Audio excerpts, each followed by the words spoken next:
Welcome back guys, myself Piyush Goyal, Company Secretary from Jaipur, Delhi and Ahmedabad. In today's video, we will discuss about the redemption of the preference shares, right? What are the rules and regulations given under the Company Act 2013 regarding the redemption of the preference shares, right? Right, and for which tenure company is authorized to issue the preference share. It is given under the Companies Act 2013. The maximum tenure of the preference share is 20 years, right?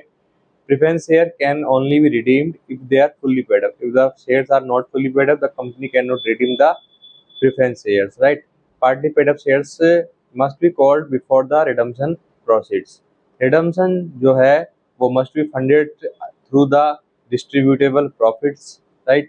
या इसके अलावा out of the fresh issue made for that purpose or no other funding source is permitted. Only given two sources. First is the distributable profits. Second is the fresh issuance of the shares for that purpose.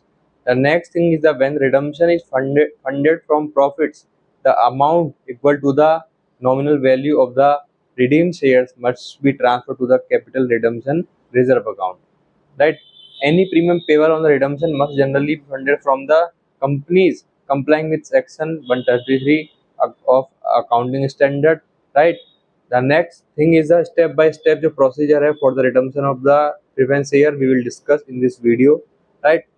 If the company is not able to redeem the shares, the preference shareholder can approach the NCLT for the redemption of the preference shareholders, right?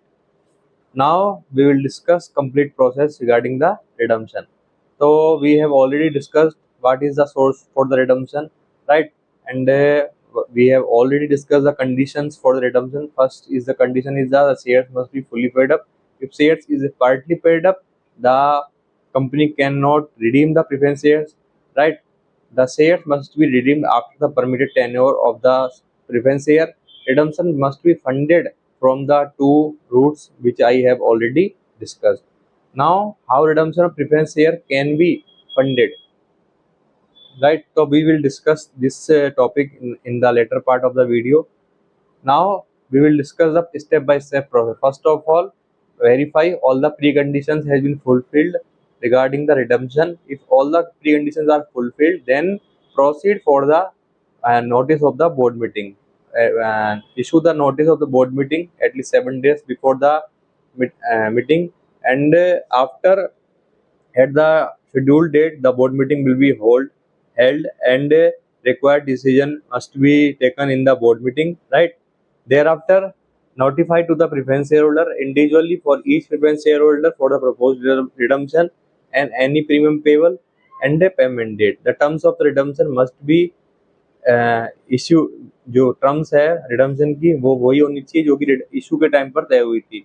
Thereafter, make payment of the preference shareholders and update the register of members. Thereafter, file form SS7 with the registrar of company within 30 days from the date of the redemption, right? And attach a certified true copy of the board resolution authorizing the redemption and altered AOA if article was amended, right? When the company cannot redeem preference shares, then what is the option for the preference shareholders? So they can approach the NCLT, right? Section 55 subsection 3 provide a route if company is failed, और अगर वो company fail हो जाती है तो the preference shareholder has a right to apply for the redemption of the preference shareholder. So this is the complete video regarding the redemption of preference share. I hope this video is very helpful. Thank you guys for watching this video. Still, if you have any doubt regarding that, you can also connect to the number given on the screen. Thank you.